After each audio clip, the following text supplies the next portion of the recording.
Mari sama-sama kita buktikan Pak Bu ya. Saya ambil contoh kasus pembunuhan. Kasus pembunuhan. Mari kita lihat bagaimana Islam mengatur dan bagaimana hukum negara kesatuan Republik Indonesia mengatur.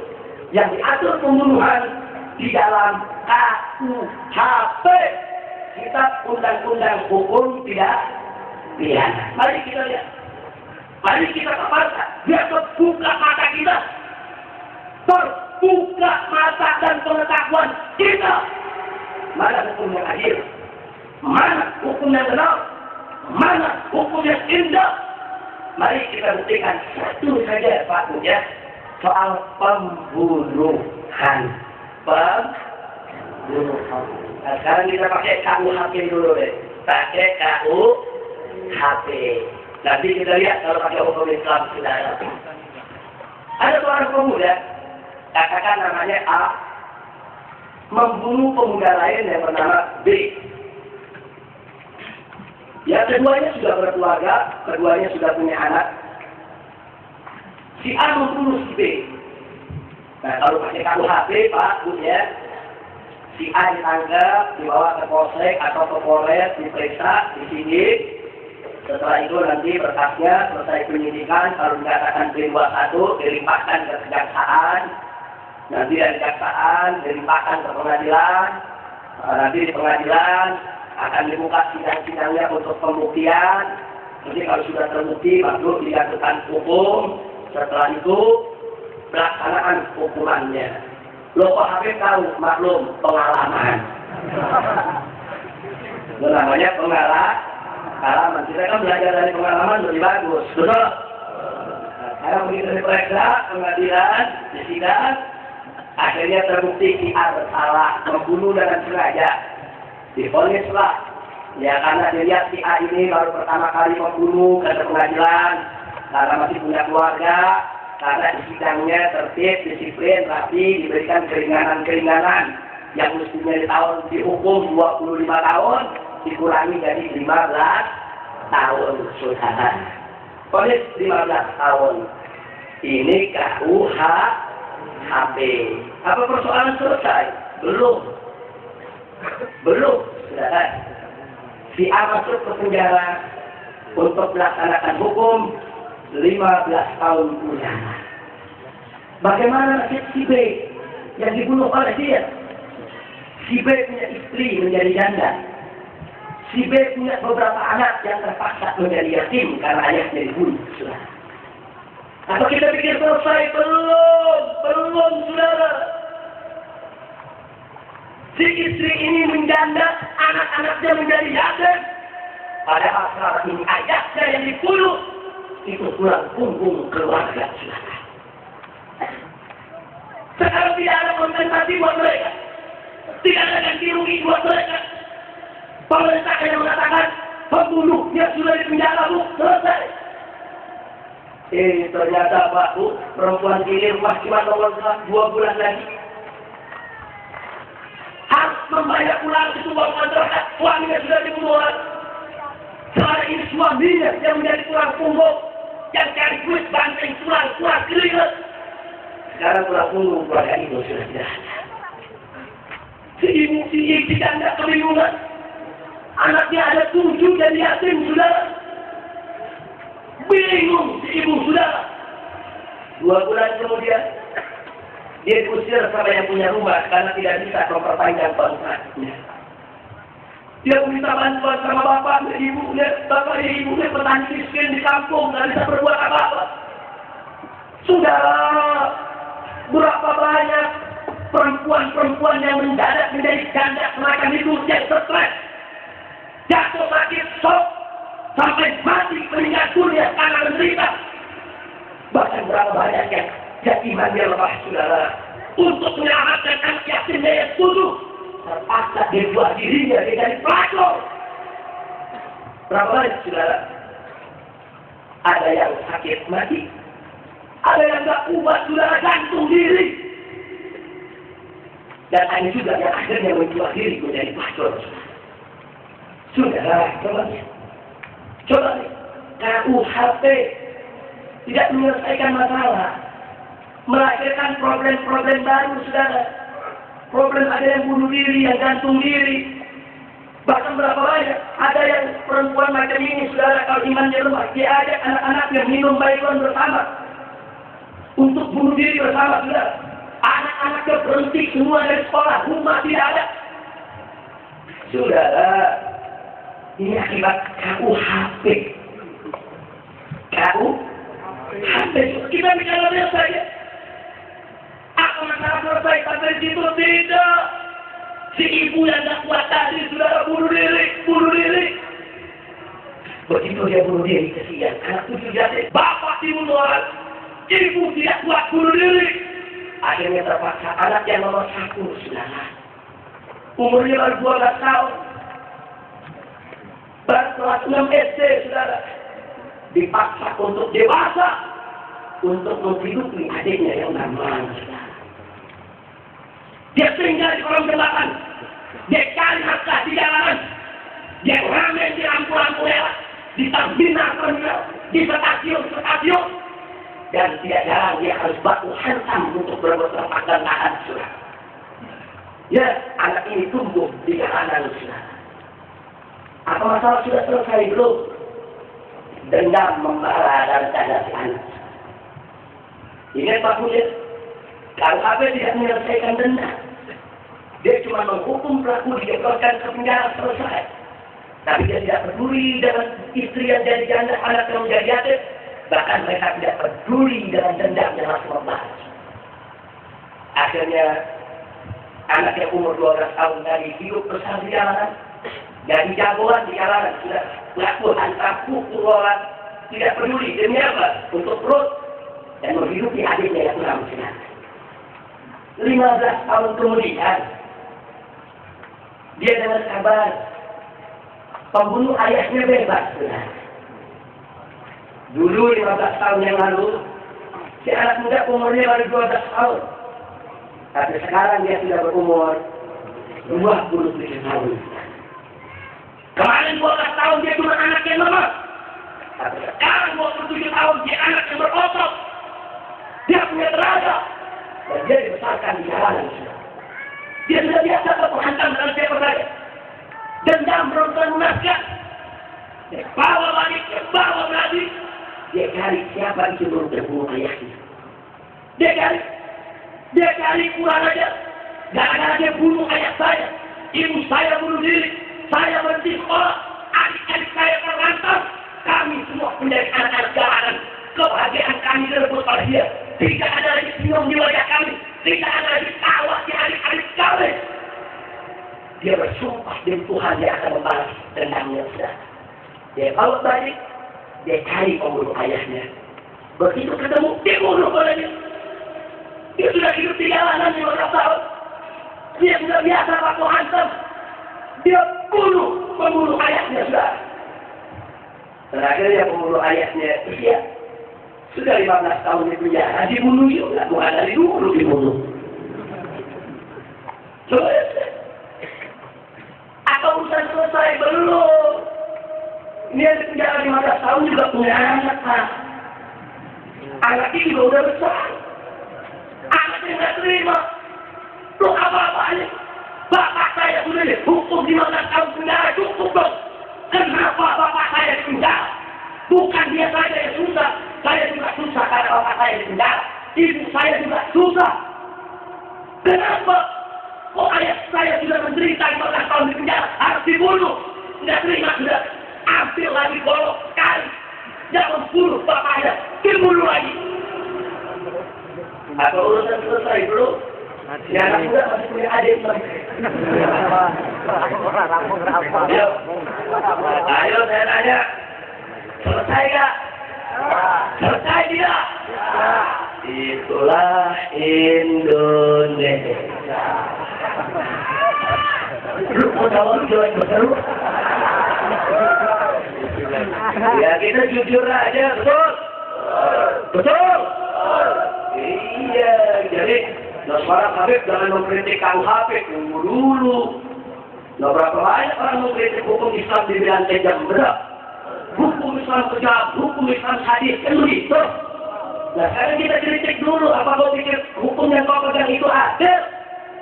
Dia tidak menyelesaikan masalah, dandang tidak tuntas, problem sosial lanjutan berulang kembali, pembunuhan, dan tidak akan pernah ada habisnya. Betul? Betul? Nah itu contoh penerapan KUHP. Kira-kira jelas kamu? Nah sekarang mari kita lihat hukum Islam. Hukum Islam. Mau tahu hukum Islam? Betul? Betul?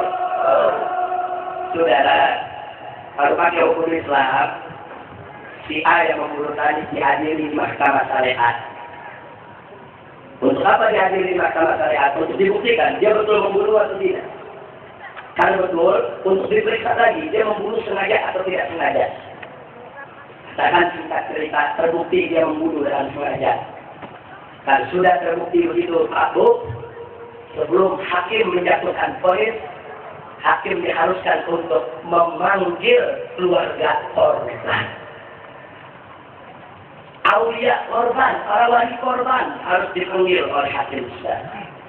Kumpulkan itu keluarga, disampaikan keluarga Anda B yang terbunuh, dibunuh oleh si A, sudah terbukti dia memang membunuh. Sekarang apa mau Anda sekeluarga? Kalau Anda semua menuntut dendam, jangan harus dendam sendiri. Serahkan kepada kami penegak hukum. Biar kami yang melakukan hukuman mati kepada yang bersangkutan. Kalau betul Anda mau kisos, utang nyawa dibayar dengan nyawa, utang darah dibayar dengan darah, sampaikan kepada pengadilan. Kami akan jatuhkan hukuman mati kepada yang bersangkutan. Tapi kalau kalian ingin memaafkan, tidak ingin menuntut kisos, boleh.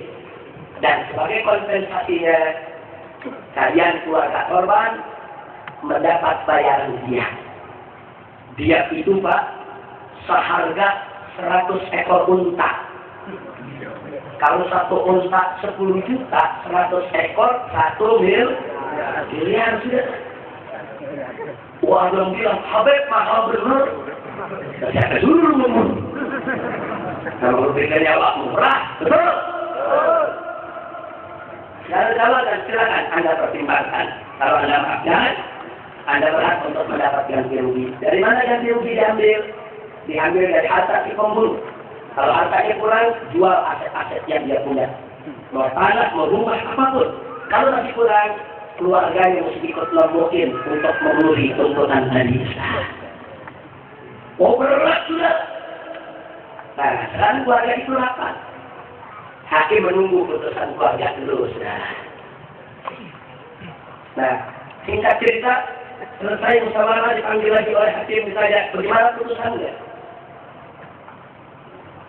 Putusannya katakan, yang pertama putusannya Tuan Hakim, setelah kami pertimbangkan, kami tidak butuh ganti rugi. Kami tidak butuh harta benda, kami orang mampu. Walaupun istri korban jadi janda, anak-anak korban jadi yatim, kami sekeluarga masih mampu untuk menanggungnya. Ini persoalan harga diri. Ini persoalan kehormatan. Bagi kami kehormatan di atas segalanya. Karena itu Tuhan Hakim yang kami minta, utang darah dibayar dengan darah, utang nyawa dibayar dengan nyawa. Kami minta si pelaku untuk dihukum mati. Lalu itu putusannya, hakim memutuskan sidang yang bersangkutan di kita untuk dihukum mati sudah selesai. Loh, mana indahnya? Mari kita lihat saudara, di mana indahnya hukum mati? Begitu dihukum mati selesai, diurus jenazahnya, dikuburkan. Lalu manfaatnya apa? Satu, dendam lunak, selesai. Keluarga yang dihukum mati tidak bisa dendam kepada keluarga yang menuntut hukuman mati. Karena bukan dibunuh di jalanan, tapi dibunuh oleh hukum.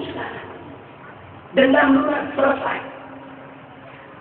Problem rumah tangga, kalau dia sudah minta dihukum mati, dia sudah punya persiapan. Jandanya tidak terlantar, yatimnya juga tidak terlantar. Itu satu pilihan yang betul-betul sudah dimusyawarahkan. Yang ketiga, saudara. Yang ketiga, Islam tidak memberi kesempatan kepada si pembunuh untuk membunuh lagi. Kenapa? Udah goib masuk kuburan. Betul. Biasanya kalau dia pembunuh, kalau udah membunuh sekali, membunuh kedua itu lebih mudah. Kalau dia udah tusuk orang satu kali, yang pertama gemetar tangan, 2 kali udah hilang gemetar, 3 kali ketagihan sudah. Tidak hukum Islam sekali dia membunuh cukup, hukum mati, ceplokkan ke kuburan. Allah, ada hikmah tidak? Hikmah yang keempat, pemerintah nggak perlu bangun penjara. Nggak perlu sudah. Mau ngapain bikin penjara 15 tahun, pembunuh di penjara 15 tahun. Udah gitu tiap hari dikasih makan, kan goblok. Di penjara itu sehari semalam sudah makan 3 kali. Pagi, siang, malam. Lo pada tahu kan pengalaman. Soalnya, pembunuh di penjara 15 tahun, mesti dikasih makan oleh pemerintah selama 15 tahun sudah. Itu semua membutuhkan biaya besar. Biaya membuat bangunan penjaranya. Biaya menyiapkan listrik dan airnya. Biaya, saudara, untuk menyediakan makannya selama di penjara. Biaya untuk mengganti sipir-sipir penjaranya. Itu semua membutuhkan biaya besar. Dari mana pemerintah ambil biaya itu semua? Dari kas negara, dari uang rakyat. Uang rakyat miliaran digunakan untuk menghidupi pembunuh. Islam tidak izinkan itu.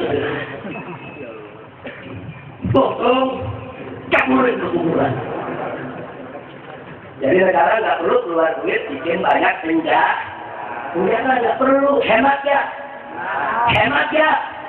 Hemat ya. Uang yang triliunan buat penjara digunakan buat yang lain, bisa buat pendidikan, buat pengembangan ekonomi, betul? Masya Allah, makanya saya tanya, hukum Islam indah tidak? Indah. Indah tidak?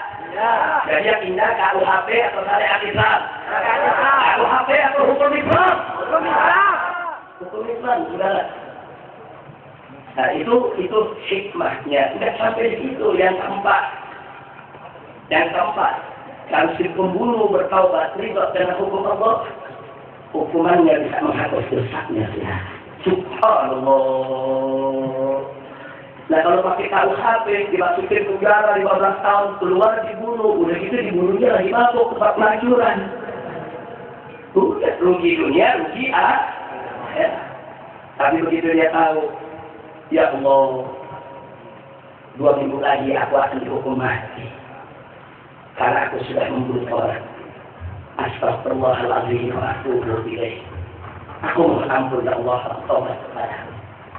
Tiap malam dia mengajar, dia sholat, dia sujud kepada Allah. Hari-harinya diisi dengan puasa. Orang mau meninggal.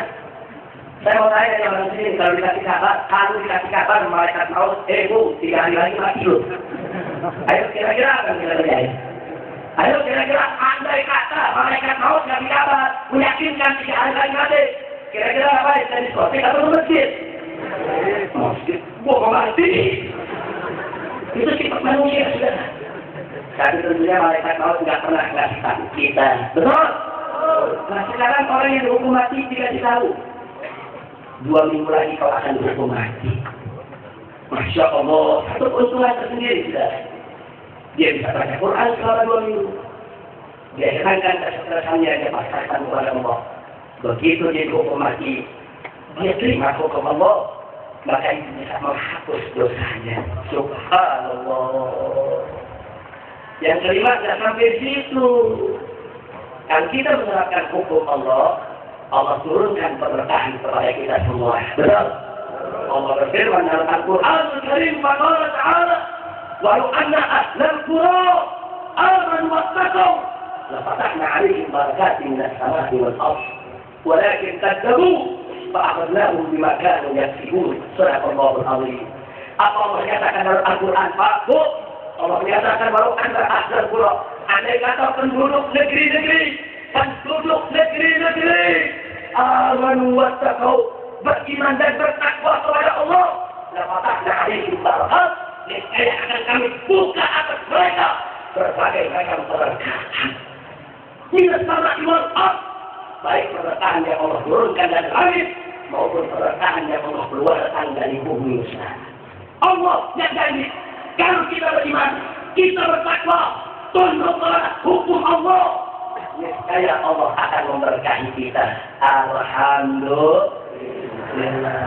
Contoh yang kedua, andai kata keluarga memutuskan putusan yang lain, itu keluarga datang ke hakim, Tuan Hakim, setelah kami musyawarah dengan pikiran jernih, dengan tenang bersama keluarga, menurut hemat kami, andai kata pun si pembunuh itu dihukum bunuh pula, toh keluarga kami yang sudah mati nggak hidup lagi, Tuan Hakim. Tuan Hakim, kami juga tahu si pembunuh juga punya istri dan punya anak. Cukuplah keluarga kami yang dibunuh istrinya menjadi janda, anaknya menjadi yatim. Jangan tambah lagi janda dan yatim di dunia ini. Bagi kami, Tuan Hakim, setelah kami musyawarahkan, kami sepakat untuk memaafkan si pembunuh. Dengan harapan semoga dia tidak melakukan lagi di kemudian hari. Ada pun dia kompensasi ganti ruginya sesuai syariat, jelas. Kalau itu kami tetap akan meminta ketetapan putusan mahkamah syariat untuk diberikan kepada keluarga korban. Karena keluarga kami yang meninggal dunia punya istri yang menjadi janda, anak-anak yang menjadi yatim, dan memang yang dibunuh itu tulang punggung keluarga. Jadi kalau dia tidak mendapatkan kompensasi, akan sulit hidupnya di kemudian hari. Karena itu kami terima dia tersebut, serahkan kepada keluarga korban untuk bisa digunakan dalam rangka menyelamatkan kehidupannya di masa yang akan datang. Masya Allah. Hal itu putusannya. Hakim ambil putusan bahwa yang bersangkutan tidak dihukum mati. Yang bersangkutan harus membayarkan kerugian tadi. Dan kerugian tadi sudah kita katakan, seharga 100 ekor unta. Kalau memang dia tidak mampu, dia wajib bayar sekaligus tanpa dicicil. Itu kewajibannya.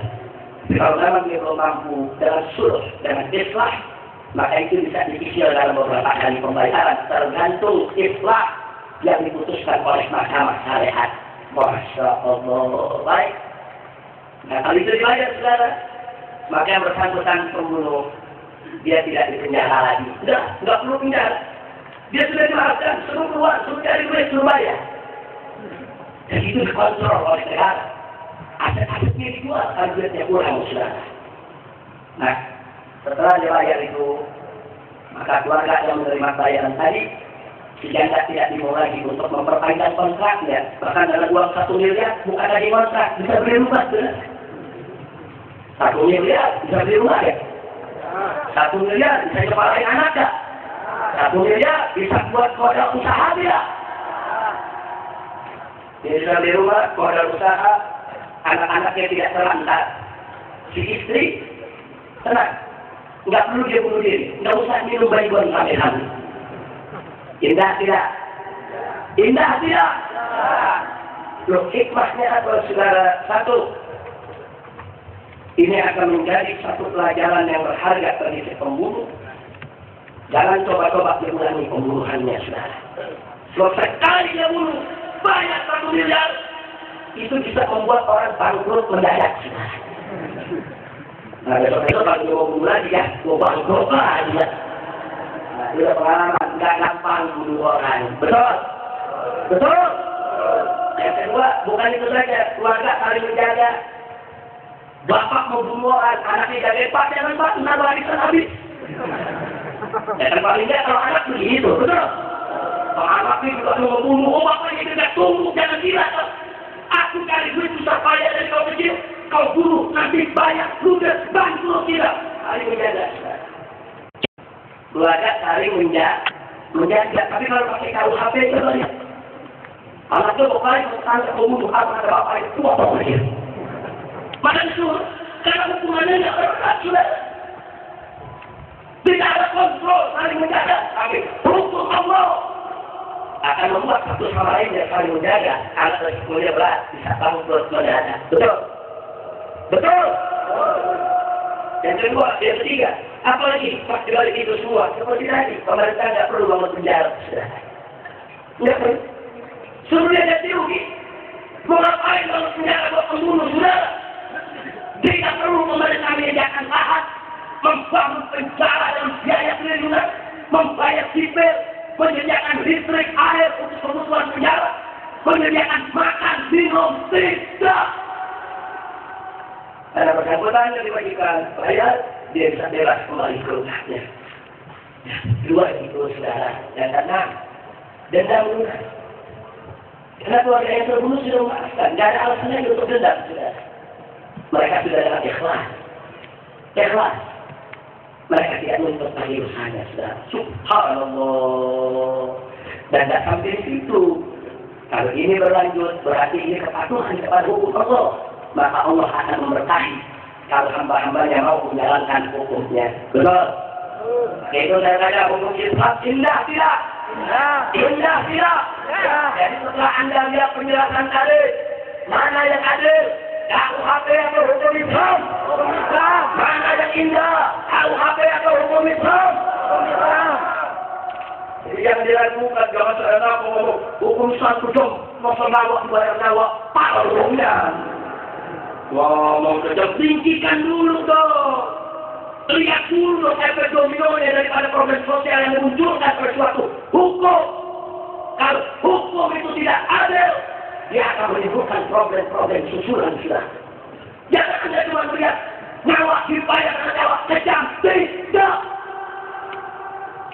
Yaitu Allah menyatakan dalam Al-Quranul Karim Ta'ala Ta'ala, walakum fil qisasi hayatun ya ulil albab.